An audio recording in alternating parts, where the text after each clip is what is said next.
Assalamualaikum warahmatullahi wabarakatuh. Tabik pun, salam sejahtera untuk kita semua. Perkenalkan, nama saya Amira dari kelas 11. Di kesempatan kali ini saya ingin menjelaskan mosi yang berjudul Homeschooling lebih baik daripada public schooling atau sekolah umum. Di sini saya berperan sebagai tim kontra.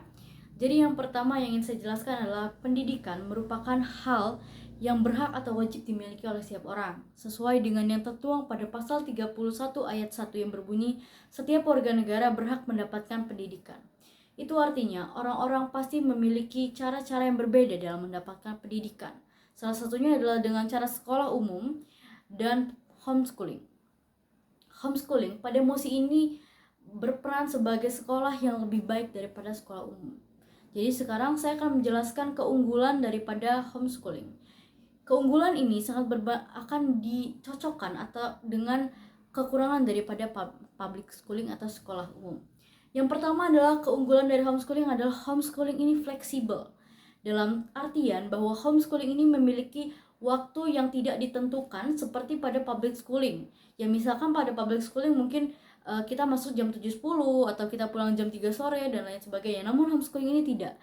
Dia cenderung lebih fleksibel sehingga siswa dapat menentukan jadwalnya sendiri yang tidak dibatasi oleh batasan waktu. Berbanding dengan public schooling yang memiliki aturan dari jam masuk sekolah, jam istirahatnya, maupun jam pulang sekolahnya. Yang kedua adalah perbandingan antara guru dan siswa.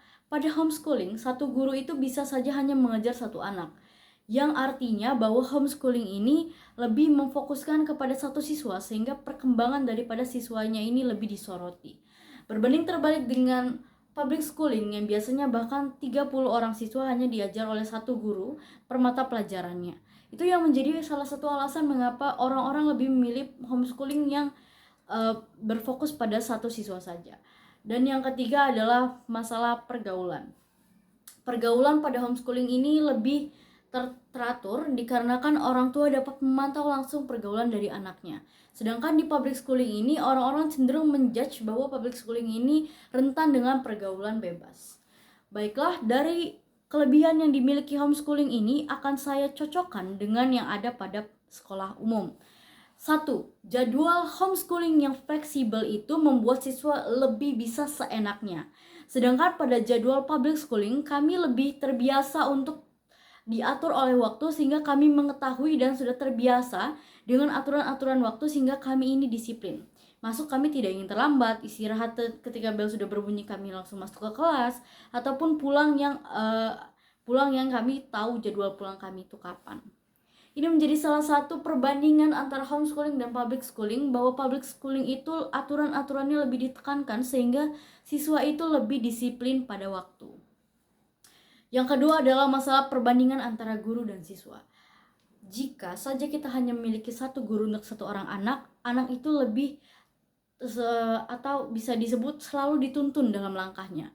Hal tersebut menjadi salah satu tanda tanya bahwa jika anak selalu dituntun, maka bagaimana dia bisa bereksplorasi. Itu bukan berarti saya menjudge bahwa homeschooling itu lebih membuat siswa lebih manja, bukan. Namun jika public schooling ini kan siswanya 30 orang, misalkan gurunya itu satu.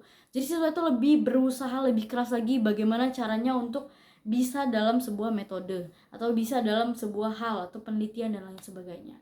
Dan juga yang ketiga adalah pergaulan. Yang ingin saya bilang di sini adalah pergaulan dalam public schooling itu tidak dibatasi namun juga tidak diatur. Artinya pergaulan itu merupakan kembali ke pribadi diri masing-masing. Jadi pergaulan itu tidak diatur dalam sekolah. Jadi pergaulan bebas atau pergaulan yang aneh-aneh itu bukan salah dari sekolahnya. Dan yang ketiga adalah homeschooling ini tidak dibatasi oleh kurikulum. Ada juga orang yang bilang bahwa pada homeschooling itu siswa itu bebas untuk belajar apa yang dia inginkan dan lain sebagainya. Kan tidak semua orang pintar matematika, tidak semua orang pintar biologi, tidak semua orang bisa kimia.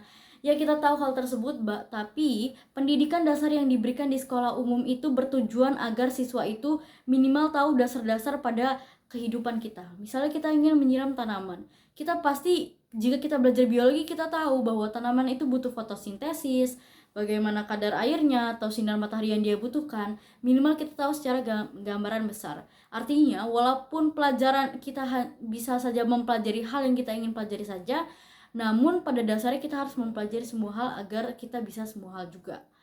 Jadi kesimpulan yang ingin saya tarik daripada mosi ini adalah bahwa public schooling itu dan homeschooling itu memiliki kelebihan dan kekurangannya masing-masing.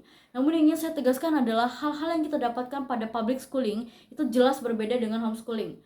Walaupun kita tahu hidup itu tidak soal sekolah saja, pergaulan dan pertemanan itu tidak hanya kita dapatkan di sekolah saja, namun pengalaman-pengalaman dalam berorganisasi, membuat suatu event atau ikut dalam acara-acara yang ada di sekolah public schooling itu berbeda dengan yang ada di homeschooling. Jadi walaupun kita tidak bisa menarik kesimpulan bahwa orang-orang yang berada di public homeschooling itu akan menjadi orang yang pendiam atau antisosial, tapi kita bisa menyimpulkan bahwa hal-hal yang kita dapatkan pada public schooling itu mungkin saja tidak bisa kita dapatkan pada homeschooling. Baiklah, sebagai tim kontra itu merupakan argumen dari saya. Terima kasih telah menonton. Wassalamualaikum warahmatullahi wabarakatuh. Tabi pun.